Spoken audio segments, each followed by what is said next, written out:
Assalamualaikum warahmatullahi wabarakatuh. Apa kabarnya anak-anakku semua? Ya, semoga kalian selalu sehat, selalu bahagia, dan selalu dalam lindungan Allah Subhanahu wa Ta'ala.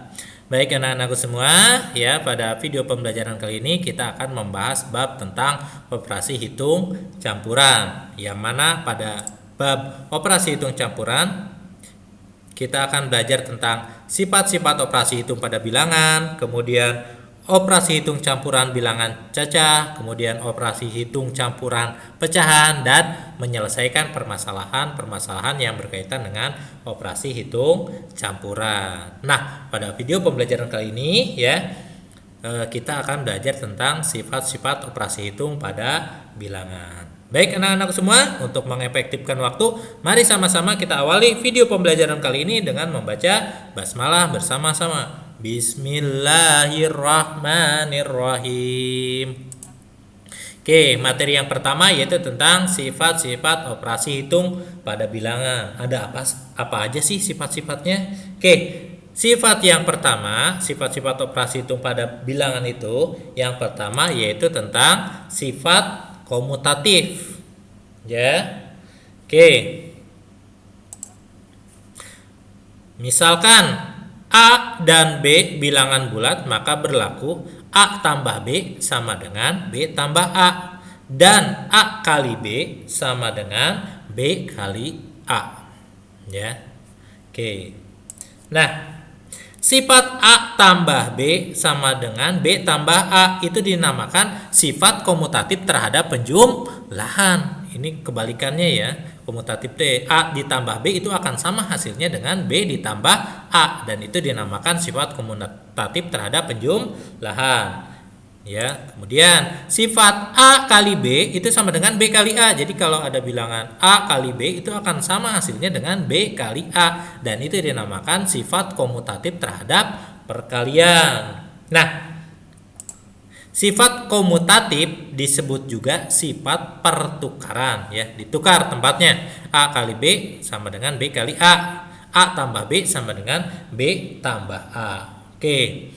Nah, apakah sifat komutatif berlaku pada semua operasi hitung? Ya. Oke, kita perhatikan contoh berikut. Ya, sifat komutatif. Yang pertama penjumlahan 20 tambah 30 sama dengan 50. Kalau kita tukarkan 30 dan 20 apakah sama hasilnya? Ya, kita lihat 20 tambah 30 itu 50, 30 tambah 20 sama dengan 50. Jadi 20 tambah 30 itu sama dengan 30 ditambah 20. Kemudian perkaliannya 5 kali 6 sama dengan 30, 6 kali 5 sama dengan 30. Jadi 5 kali 6 sama dengan 6 kali 5. Oke, itu berlaku sifat komutatif ya pada penjumlahan dan perkalian, ya itu berlaku sifat komutatif karena menghasilkan hasil yang sama. Kemudian apakah pada pengurangan dan pembagian berlaku sifat komutatif? Kita lihat 25 dikurangi 12 itu 13 ya, dan 12 dikurangi 25 itu sama dengan min 13. Jadi ya ini tidak berlaku sifat komutatif karena 25 dikurangi 12 itu tidak sama hasilnya dengan 12 dikurangi 25. Begitupun juga dengan pembagian 10 dibagi 2 itu sama dengan 5, dan 2 dibagi 10 sama dengan 0,2. Jadi 10 dibagi 2 itu tidak sama dengan 2 dibagi 10. Dan perlu diingat atau dapat kita tarik kesimpulan kalau sifat komutatif atau pertukaran hanya berlaku pada penjumlahan dan perkalian. Ingat, sifat komutatif hanya berlaku pada penjumlahan dan perkalian. Itu yang pertama, sifat komutatif. Kemudian ada yang kedua yaitu sifat asosiatif. Ya. Misalkan A, B, dan C bilangan bulat, maka berlaku A tambah B ini dalam kurung ditambahkan C ini akan sama hasilnya dengan A tambah B tambah C dalam kurung ya, atau dan A kali B kali C ininya dalam kurung, A kali B nya itu akan sama dengan A kali B kali kan C, B dan C nya dalam kurung. Ya, sifat A tambah B tambah C yang seperti ini, A B-nya dalam kurung sama dengan A tambah B tambah C dalam kurung. Ini dinamakan sifat asosiatif terhadap penjumlahan. Kemudian sifat A kali B ini dalam kurung dikalikan C, kemudian A dikali dalam kurung B kali C.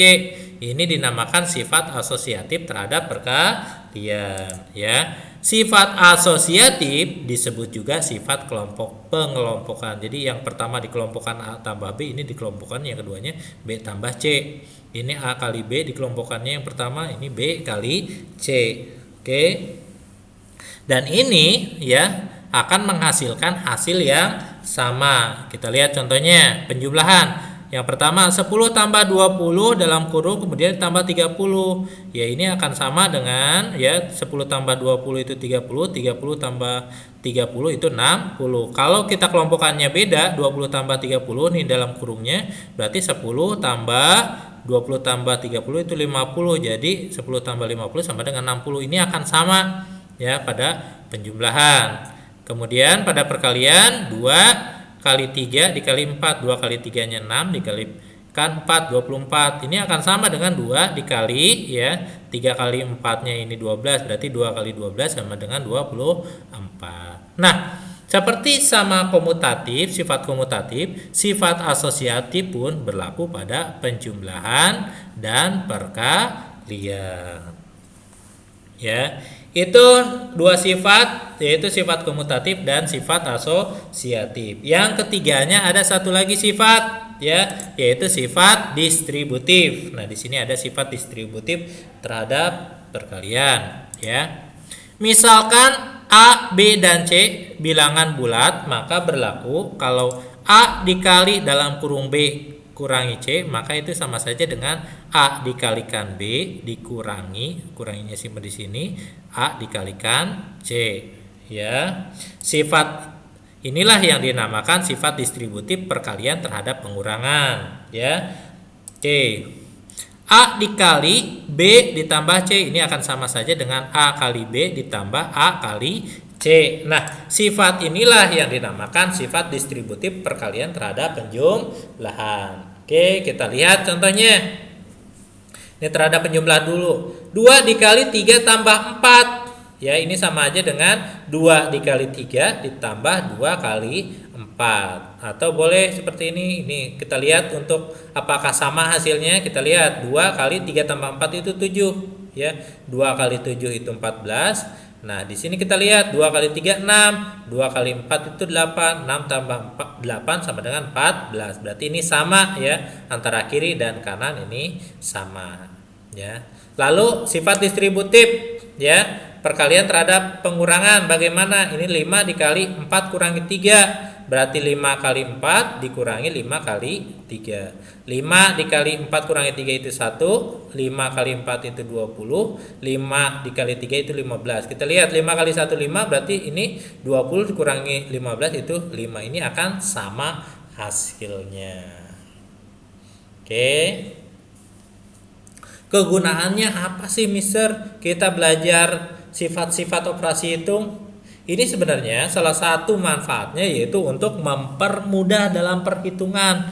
Ya, kita lihat materi selanjutnya yaitu ya, penggunaan sifat komutatif, asosiatif dan distributif. Ya, ini penggunaannya. Kita langsung ke contoh.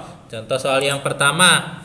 200 tambah 416 tambah 300. Ya, ini kita lihat kayak sifat asosiatif ya atau komutatif. Ini kita bisa pindah-pindah atau tukar-tukar. Untuk apa sih? Untuk memudahkan dalam perhitungan. Maksudnya bagaimana? Kita lihat 200 tambah 416 tambah 300. Kita tukarkan dulu biar lebih gampang. Itu kita ini aja kita jumlahkan dulu yang gampangnya nih. Misalkan 200 tambah 300, tukar tempatnya 300 ke depan. Karena ini penjumlahan, berlaku sifat komutatif ditukar. 200 tambah 300 tambah 416. Nah, ini penggunaan sifat komutatif nih, ditukar. Kemudian kita kelompokkan. Saya mau menghitung yang gampang dulu. Kita kelompokkan dulu nih. 200 tambah 300 itu gampang, 500, baru 500 tambah 416 Ini penggunaan sifat asosiatif. Jadi 500 tambah 416 sama dengan 916 ya. Dengan mengelompokkan bilangan 200 dan 300 maka penjumlahan lebih mudah dilakukan ya. Coba kamu bandingkan jika penjumlahan dilakukan biasa ya. Misalkan 200 tambah 416 tambah 300 ya. Oke, selanjutnya yang kedua contohnya 2 dikali 6 dikali 5. Nah, ini karena perkalian masih bisa masih bisa ditukar ya, berlaku pada komutatif, bisa dicari yang gampang dulu. Saya mau dikalikan 5 aja jangan 2-nya dikalikan 6. Soalnya nanti 2 dikali 6 itu 12, 12 kali 5 nanti bingung. Lebih gampangnya 2 kali 5 dulu Boleh karena ini perkalian, 2 kali 5 dikali 6. 2 kali 5 itu 10, kemudian dikali 6. Gampang kalau 10 kali 6. Ternyata 10 kali 6 sama dengan 60. Dan ingat ya, penjumlahan dan perkalian itu yang bisa ditukar-tukar ya, karena berlaku sifat komutatif. Nah, mengoperasikan 2 dan 5 terlebih dahulu ya, perkalian menjadi lebih mudah ya. Perkalian 10 itu lebih gampang. Itu contoh nomor 1 dan nomor 2. Kita lanjut ke contoh nomor 3 dan nomor 4 ya. Contoh nomor 3. 9 dikali 13 dikurangi 9 kali 3 ya. Ini boleh seperti ini ya. Kita kelompokkan dengan menggunakan sifat distributif. Persebarannya jadi dikecilkan lagi, jadi ini 9 kali 13 dikurangi 9 kali 3. Berarti ini sama saja dengan 9 dikali 13 kurangi 3. Karena ini sama-sama 9. Boleh di sini 9 kali ini 13 kurangi 3 ya. Oke, penggunaan sifat distributif perkalian terhadap pengurangan ya. Berarti 9 dikali 13 kurangi 3 itu 10. Jadi ternyata 9 kali 13 dikurangi 9 kali 3 ini hasilnya 90. Dengan menggunakan sifat distributif, perhitungan menjadi lebih mudah. Itu contoh soal nomor 3. Selanjutnya contoh soal nomor 4 ya. 25 dikali 999.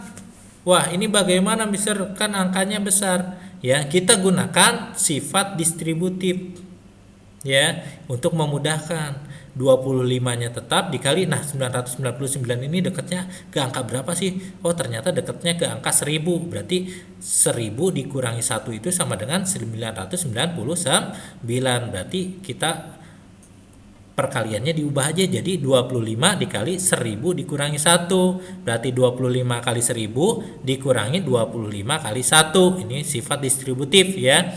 25 kali 1000 25.000 dikurangi ya 25 kali 1 25, jadi 24.975 ya. Menjadikan bilangan 999 menjadi 1000 dikurang 1 akan memudahkan perhitungan dalam perkalian ya.